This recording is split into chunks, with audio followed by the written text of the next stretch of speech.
नवभारत को दिए इंटरव्यू को प्रधानमंत्री नरेंद्र मोदी ने ट्वीट किया है। पटना में रोड शो के दौरान प्रधानमंत्री ने टाइम्स ऑफ नवभारत से बातचीत की। पीएम ने ट्वीट करते हुए लिखा कि बिहार के लोग बीजेपी एनडीए के कमिटमेंट को देख रहे हैं। कांग्रेस आरजेडी के एनडीए गठबंधन की तुष्टीकरण की राजनीति को भी लोग देख रहे हैं, जनता देख रही है। ये वो ट्वीट है जो प्रधानमंत्री नरेंद्र मोदी की ओर से किया गया है, जिसमें वो लिखते हैं कि बिहार के लोग भाजपा एनडीए के कमिटमेंट को देख रहे हैं और कांग्रेस आरजेडी के एनडीए गठबंधन के साथ में यहाँ पर जो तुष्टीकरण की राजनीति यहाँ पर की जा रही है उसको भी। और आपको पीएम मोदी का ये सुपर एक्सक्लूसिव इंटरव्यू दिखाते हैं। 2024 चुनाव का सबसे बड़ा मुद्दा नरेंद्र मोदी है। सरकार, सत्ता और बीजेपी एनडीए प्रधानमंत्री नरेंद्र मोदी के चेहरे पर, उनके काम पर, उनके नाम पर वोट मांग रही है, तो विपक्ष नरेंद्र मोदी को हटाने के लिए, और इसीलिए ये चुनाव खास है। और हमारे साथ खास जो शख्सियत है इस चुनाव के, वो साथ में है नरेंद्र मोदी। ये शोर देखिए, ये लोगों का उत्साह देखिए, और यही बिहार के पटना के रोड शो का माहौल है। और मैं यही पूछना चाहूंगा, प्रधानमंत्री जी आपका स्वागत है टाइम्स ऑफ इंडिया के। जो ये माहौल दिख रहा है, जो हुजूम दिख रहा है पटना की सड़कों पर, ये क्या कह रहा है? अगर एक शब्द में कहना है तो 400 पार।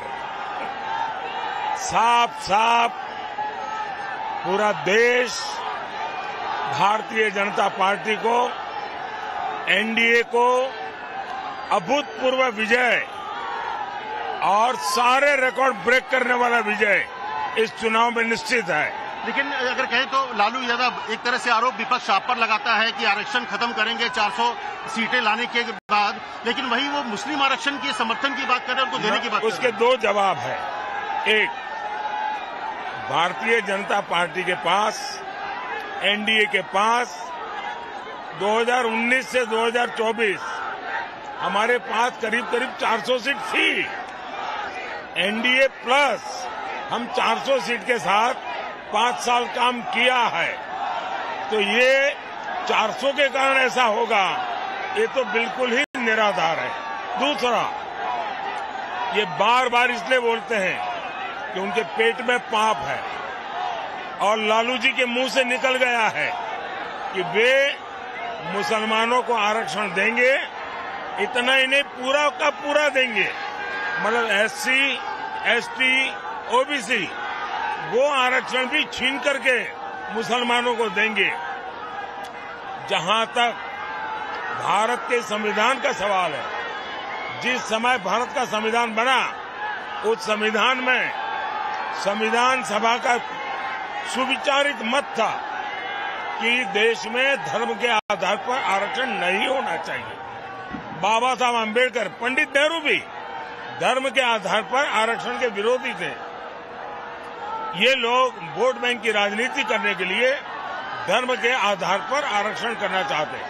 कर्नाटका में उन्होंने रातों रात सभी मुसलमान को ओबीसी बना करके ओबीसी का जो अधिकार था वो छीन लिया। और मेरा स्पष्ट मत है, देश की जनता ये संविधान का अपमान नहीं सहेगी। देश की जनता बाबा साहब अम्बेडकर का अपमान नहीं सहेगी। और जहां तक मोदी का सवाल है, मैं जब तक जिंदा हूं, मैं धर्म के आधार पर इस देश को बांटने नहीं दूंगा। धर्म के आधार पर आरक्षण के नाम पर देश को बांटने की हर साजिश को मैं खत्म करूंगा। जो विपक्ष का बहुत आरोप है कि ईडी, सीबीआई का जो एक तरह से मिसयूज करके लोगों को पकड़ा जा रहा है, खत्म करने की कोशिश की जा रही है, आपको लगता है वो उसके बाद जो धन पकड़ा जा रहा है, जो काला धन पकड़ा जा रहा है, उसको पूरे देश में, दुनिया में, मैंने जो देश के लोग हैं, युवा है, उनको लगता है कि वो वापस आएगा? देश के लोगों ने पहली बार देखा है कि लगातार नोटों के पहाड़ पकड़े जा रहे हैं। नोट गिनने वाले मशीन थक जाते हैं, और ज्यादातर पैसे राजनेताओं के हाथ से पकड़े गए हैं, दूसरे ब्यूरोक्रेट्स के हाथ से पकड़े गए, ड्रग माफियाओं के हाथ से पकड़े गए हैं, गन रनर के हाथ से पकड़े गए हैं। तो देश की जनता देख रही है, 1.25 लाख करोड़ रुपया पकड़े जाना, और उसके बाद भी अगर आपको तो ईडी की तारीफ करनी चाहिए कि वो कम से कम काम कर रहे हैं, उनको जो तनख्वाह मिलता है उसका ईमानदारी से काम कर रहे हैं। दूसरा, मेरा मत है कि जिसका पैसा गया है, जैसे बिहार में नौकरी के बदले में जमीन ले ली है, जब उसका ट्रेल मिलेगा मैं उन सबकी जमीन वापस मिले इसके लिए सारी कानूनी एक्टिविटी करूंगा। बंगाल में शिक्षक भर्ती, जिन गरीब बच्चों से पैसे लेकर के झूठी नौकरियां दी, उस बंगाल में ट्रेल है कि भी इसके पास से इतना पैसा लिया, पैसे जब तक किए हैं। मैं चाहता हूं गरीबों का जो पैसा है वो मैं वापस लौटाऊंगा। और मैं इसलिए कह रहा हूं अब तक हम 17,000 करोड़ रुपीज ऑलरेडी दे चुके हैं। कि जो पूरा मोदी मोदी लग गया, पीछे में राम मंदिर का रेप्लिका भी आपको दिख रहा है। ऐसे में एक बड़ा सवाल, विपक्ष कह रहा है कि सरकार बनेगी तो राम मंदिर का शुद्धिकरण करेंगे, क्योंकि नरेंद्र मोदी ने प्राण प्रतिष्ठा किया था। इन्होंने भारत के राष्ट्रपति द्रौपदी मुर्मू जी का अपमान किया है, एक आदिवासी बेटी का अपमान किया है। उद्घाटन तो हुआ था जनवरी में, जिस दिन राष्ट्रपति जी राम मंदिर में पूजा करने गई, उसके दूसरे दिन कांग्रेस ने बयान दिया कि अब हम मंदिर का शुद्धिकरण करेंगे। मतलब ये आदिवासियों का अपमान है, नारी का अपमान है, राष्ट्रपति पद का अपमान है, राम लला का अपमान है, राम मंदिर का अपमान है। ये क्या भाषा बोल रहे हैं लोग? राहुल गांधी जिस तरह की भाषा का इस्तेमाल कर रहे हैं आपको लेकर, एक प्रधानमंत्री पद की गरिमा भी होती है, आप एक उम्र में भी आप बड़े हैं, ऐसे में उसको क्या कहेंगे आप? ये नामदार है, हम कामदार है। एक गरीब माँ का बच्चा जिंदगी भर गालियां सुन करके यहाँ आया है, और इसलिए मैं ऐसे लोगों के लिए एक शब्द नहीं कहूंगा, इतना ही कहूंगा वे नामदार है, हम कामदार है। उनको जो मर्जी पड़े, जो उनके संस्कार हो, जो उनको कहना हो वो कहें। राहुल, आपके हर जगह में नरेंद्र मोदी गारंटी चल रही है, लेकिन राहुल बोल रहे हैं कि मेरी गारंटी है कि नरेंद्र मोदी दोबारा प्रधानमंत्री नहीं बनेंगे।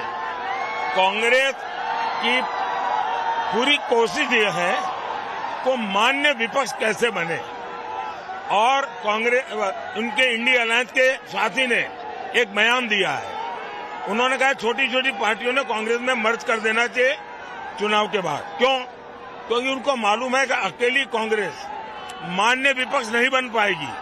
ये छोटे छोटे दल मिल जाए तो शायद मान्य विपक्ष बन सके, तो उनके लिए तो मान्य विपक्ष बनने के मुसीबत सामने दिख रही है। देखिए, कांग्रेस के सीएम ने कहा कि सर्जिकल स्ट्राइक को लेकर फिर सवाल खड़े कर रहे हैं कि कोई सबूत ही नहीं है सर्जिकल स्ट्राइक को लेकर। ये डे 1 से ऐसी भाषा बोल रहे हैं। पाकिस्तान की पार्लियामेंट में चर्चा हुई है, पाकिस्तान के लोग कह रहे हैं पार्लियामेंट में कि ये लोग मार करके चले जाते हैं। सर्जिकल स्ट्राइक को कोई क्वेश्चन नहीं कर सकता, इतने सालों के बाद हर कसौटी से पार उतर चुकी है। तभी बार बार थैंक यू भैया, बहुत बहुत धन्यवाद। बहुत बहुत धन्यवाद। देखिए, प्रधानमंत्री ने सब शब्दों का कहा, और सबसे बड़ी बात की ये जोश बताता है कि क्या माहौल है यहाँ पर, और किस तरह से जो माहौल है, जिस तरह से लोगों का समर्थन है, वही बता रहा है।